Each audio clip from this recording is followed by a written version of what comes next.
नमस्कार दोस्तों, news time में आपका बहुत बहुत स्वागत है।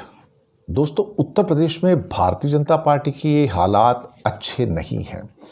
दरअसल हालात इसलिए भी बिगड़ रहे हैं कि वहाँ की राजनीति में एक आमूलचूल परिवर्तन आया है, और ये आमूलचूल परिवर्तन इसलिए है कि वहाँ पर राजनीति एक बार फिर धर्म से निकलकर जाति पर आ गई है। पर कुछ लोग जिसको अभी समझने की कोशिश नहीं कर रहे हैं। जो भूकंप इस समय बीजेपी के अंदर आ रहे हैं और उसके अंदर कई उनके अपने जो विधायक हैं, कुछ अपने जो बड़े नेता हैं, अब वो उस बात को स्वीकार कर रहे हैं कि उत्तर प्रदेश के हालात बीजेपी के लिए अंदर से दिन प्रतिदिन कमज़ोर हो रहे हैं। लोकसभा के चुनाव के अंदर तो जो हुआ सो हुआ, लेकिन एक जौनपुर से डिस्ट्रिक्ट से बदलापुर सीट से एक बीजेपी के विधायक है रमेश मिश्रा। उनका कहना है कि केंद्रीय नेतृत्व को 2027 कोई बहुत ज़्यादा दूर नहीं है, पूरी तरह फोकस करना पड़ेगा, और अगर आप फोकस नहीं कर पाए तो हमारी पार्टी बहुत बड़ी ट्रबल में है, बहुत बड़े संकट में है। इसने अपनी पार्टी और संगठन को और ज़्यादा असहज कर दिया है। कई वीडियोस भी जारी हुए हैं और जो पार्टी की जो वर्तमान स्थिति है उसको खराब बताया।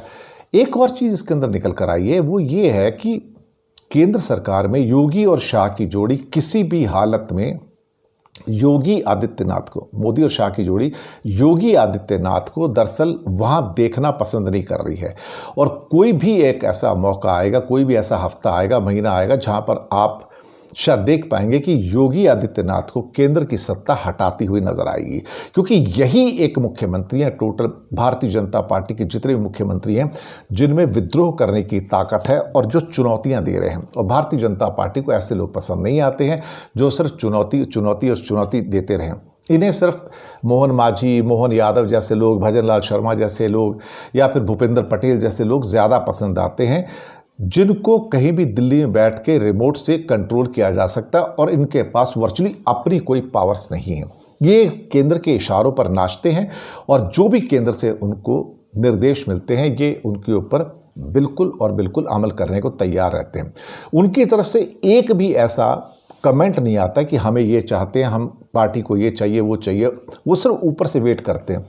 तो एक किस्म से कहा जाए कि अब उड़ीसा हो या विष्णु राय का छत्तीसगढ़ हो, मोहन यादव का मध्य प्रदेश हो, राजस्थान का भजन लाल शर्मा हो, गुजरात का भूपेंद्र पटेल हो, ये सारे मुख्यमंत्री नॉन एंटिटीज़ हैं। इन एक्चुअलिटी वहाँ की सरकार को निर्देश दिए जाते हैं कि तुम्हें अब ये मूव करना है, ये मूव करना है, ये मूव करना है, और ये डिसीजन तुमको लेना है। वहाँ पर यही कुछ हो रहा है।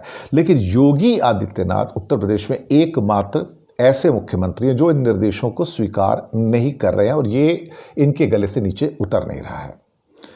इन हालातों में देखा जाए तो कुल 80 सीटें थी उत्तर प्रदेश में, जहां एनडीए गठबंधन को 36 और इंडिया ब्लॉक को 43 सीटें मिली थी। तो एनडीए के अंदर भी 36 में से बीजेपी को तो 33 सीटें मिली थी, और 80 में से 33 सीटें अगर यही 63 हो जाती तो बीजेपी की फुल मेजॉरिटी हो जाती थी।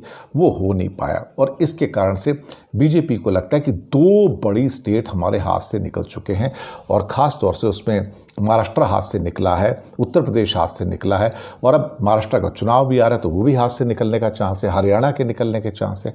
तो चीज़ें काबू से बाहर हो रही हैं, या ये कहा जाए कि भारतीय जनता पार्टी अब शायद वो नैरेटिव को सेट नहीं कर पा रही है जो लोगों को एक्सेप्ट हो जाए।